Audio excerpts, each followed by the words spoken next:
बोला ग्यारस माता की जय। चुपकी रहो सारी।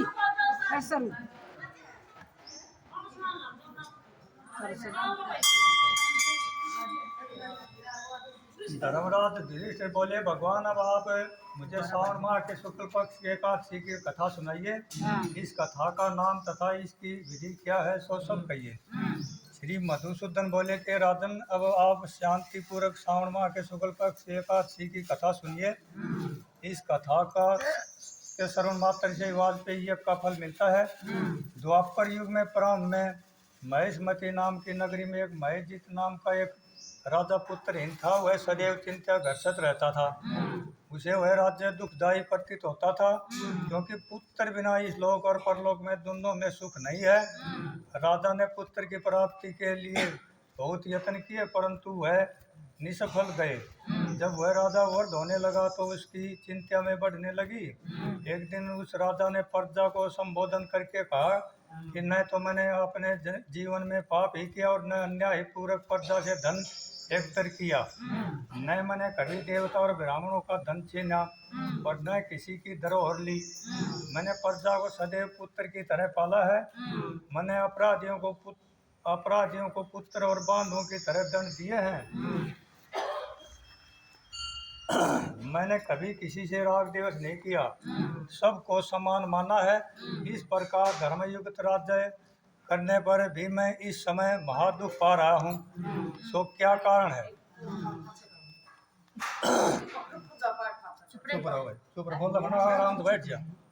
मेरी कुछ भी समझ में नहीं आ रहा है। राजा महेजित की इस बात को विचारने के लिए मंत्रगण आदि वन को गए। वहाँ वन में जाकर उन्होंने बड़े बड़े मुनियों के दर्शन किए। उस स्थान पर वयोवृद्ध और धर्म के ज्ञाता महर्षि लोमस के पास गए। उन सब ने जाकर महर्षि को यथा योग प्रणाम किया और उनके सम्मुख बैठ गए। उनसे विनय करने लगे कि हे देव, हमारे अहोभाग्य हैं कि हमें आपके दर्शन हुए हैं।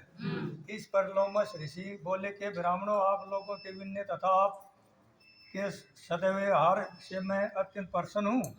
अब आप मुझे अपने आने का कारण बताइए। मैं आपके कार्यों को अपनी शक्ति के अनुसार अवश्य ही पूरा करूँगा, क्योंकि हमारा शरीर ही परोपकार के लिए बना है, इसमें किंचित मात्र भी संदेह नहीं है। लोमस ऋषि के ऐसे वचन सुनकर सब बोले कि हे महर्षि, आप हमारी समस्त बातों को जानने को ब्रह्मा से भी अधिक हैं।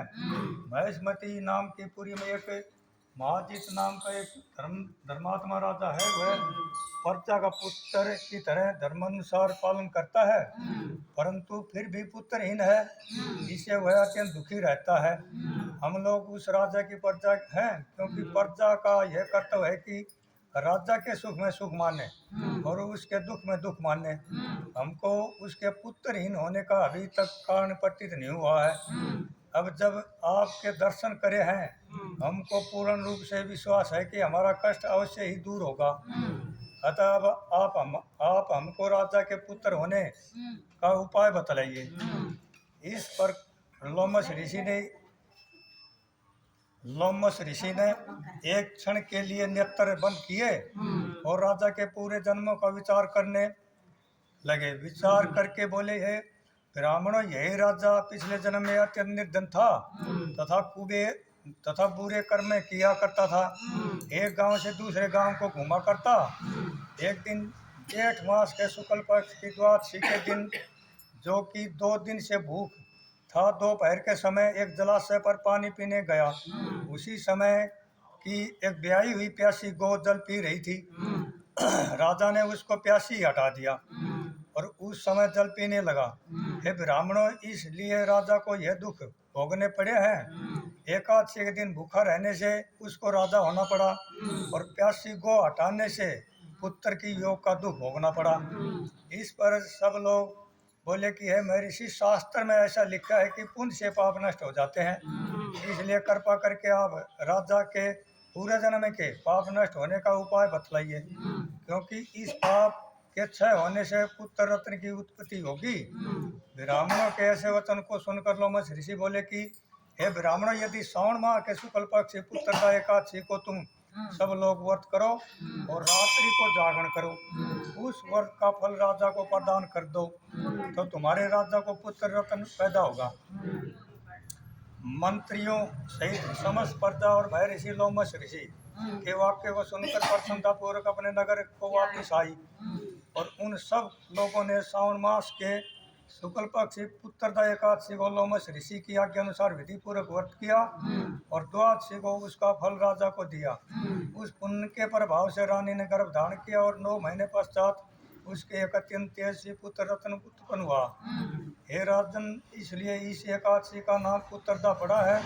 जो मनुष्य पुत्र रत्न को प्राप्त करना चाहते हैं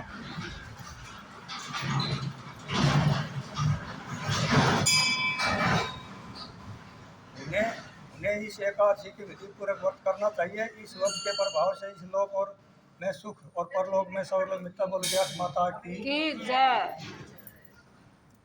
उत्पन्ना उत्पन्ना मोक्षदा मोक्षदा सफला सफला उत्तरदा उत्तरदा षटतिला षटतिला जया जया विद्या विद्या अमल अमल पाप मोचनी कामदा कामदा वरुथनी मोहिनी अपरा निर्जला योगिनी कामदा उत्तरदा अजा परिवर्तनी इंद्रा पाशकुशा रमा देवध्यान कर्मा। बोलो विष्णु भगवान।